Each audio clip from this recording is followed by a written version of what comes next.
I'm doing less but getting better results. Completely the opposite of what you believe you should be doing. There's a big debate on whether you should do free weights versus machines. Now, here's an interesting framework I'd say for most people is that you need to think about women need to train like men need to train like women. Now, if you're someone who's going to the gym currently and you're looking for the way to maximize your progress, and I say maximize because what I'm interested in doing is helping people get maximum results, this podcast episode is for you. Now, one of the big secrets most people don't understand, one of the big factors that has a big determination in terms of your results with your physique, with training, is actually what you do in the gym. And what do I mean by that? There's a couple of different variations. What we can talk about here is training split, training volume, maybe reps, which is technically training volume. Training volume is a combination of reps and sets alongside frequency, and then execution of exercises. So that's what we're talking about, an exercise selection. And that's what we're talking about in terms of what's the most optimal way for you to progress your actual training. Now, to talk about when I first started, which I was thinking about a second ago, was 18 years ago was the first time I actually went into the gym, when I was like 15, which is mortifying. The reality with that is I went in there and I didn't have a fucking clue what I was doing. I went in and I did every single machine they had in the gym for like 4 hours. I left and then went to KFC and ate loads of chicken because I thought that's what you had to get big. And next day I think I could barely walk. I was like crippled. Now, I first got into training because I wanted to get better at rugby. So I wanted to build my physique. I wanted to get stronger. So after quickly learning that what I was doing was retarded, that I then went and did proper training with more conventional training, with focusing on an actual proper workout split. Now, what we're going to do today is we're going to talk about the 3 different levels of where you're at. So beginner, you're just first starting in the gym, what you should do. Intermediate, you've been training for maybe a year or 2, you've got a good idea of what you're doing. And advanced. Now, if we look at beginner level, there's a big debate on whether you should do free weights versus machines, which is an interesting topic. Now, if we talk about that, if we look at the fact that you're a beginner, the benefit of doing something that's a machine is it's then easy to focus on actually contracting the muscle you're trying to target, and there's less stabilizers involved, which is a big factor, something to really focus on. When we're thinking about, in terms of, it's really annoying, when we're thinking about free weights, there's a lot of stability and also the skill of training involved, which most people don't understand. Now, you'll see this very easily with a beginner when the first time, if you put them on like an exercise like a dumbbell bench press and they're shaking like a shitting dog, like trying to lift the weights, that's because they don't have the proprioceptive response in their body to actually understand how to get the muscles to fire in that movement. Which is why if you're a beginner, it's actually optimal if you start with machines first, because they have an external stability component. You just got to push from A to B. You can understand the basic principles in terms of rep cadence, like speed, general form, technique, and what the muscle contracting should feel like.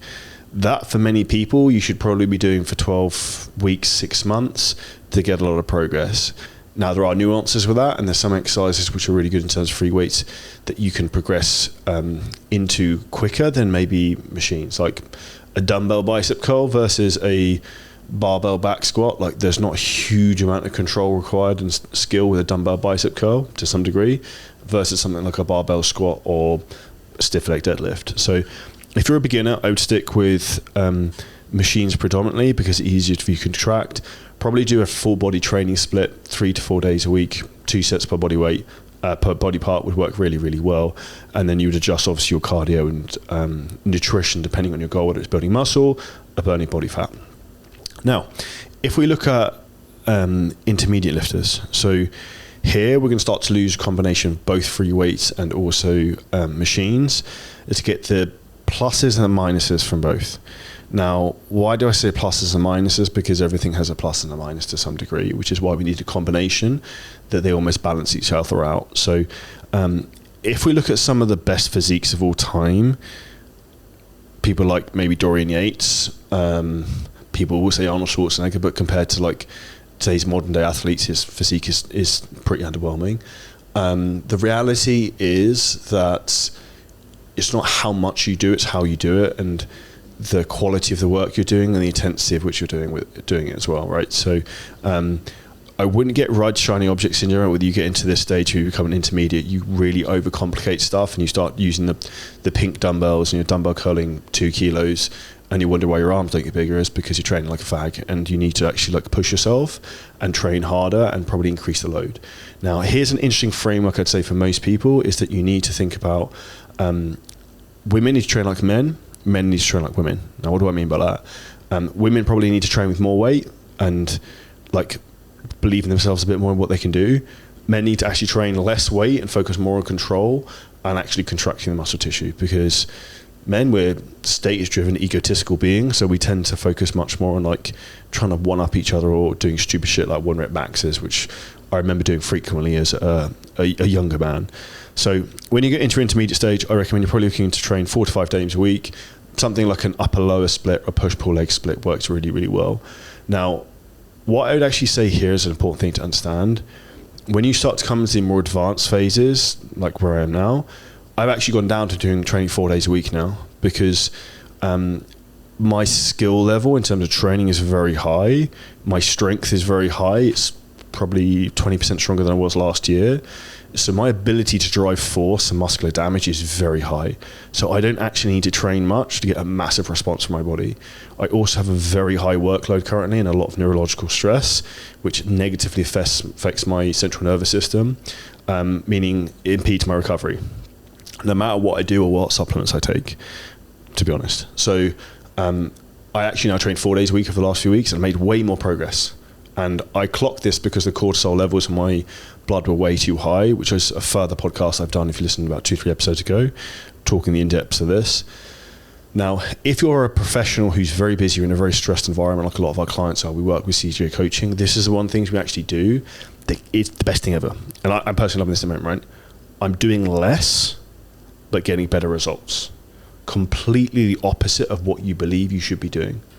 But the reality is, your body doesn't like to be driven into the ground if it's not in a comfortable position and you're just hammering it and it's super stressed.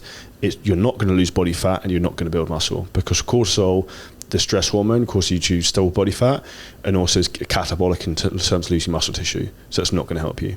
So when you come into that advanced stage, or even intermediate stage, you need to be really wary of that.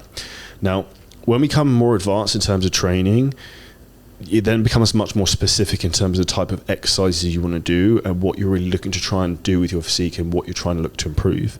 So the big thing to understand there is like, is there a bias in terms of certain muscle group you want to improve in terms of doing more frequency?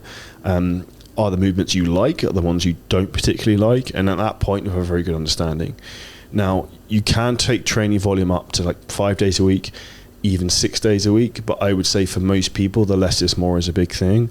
And if you look again at some of the best physiques in history, they generally only tend to train 4 to 5 days a week. People, like, I've tried training twice a day, I've tried all the stuff and it's fun for a while. You eventually hate the gym. Is it the optimal, most efficient way to get results? No. And my job and our job at CJ Coaching as coaches is to get you from A to B as quickly as possible and shorten that gap as efficiently as possible. And that's why inherently I'm very lazy, and I hope you are too, because what you actually want to do when you want to find a solution to a problem is hire a lazy person, because they find the quickest way from A to B, and that's exactly what we do. So if you're in a position right now where you're looking to really try and maximize your physique and take it to the next level, if you drop me a message with the word results on Instagram, say listen to this podcast, we can book a call and chat about how we can help you, or you can book a link, hit the link below this podcast, book a call directly. If this podcast really hit home, you took some value from it, make sure you smash the like button, share it with a friend and subscribe. We have new episodes coming out every single week, and we'll see you next episode very soon.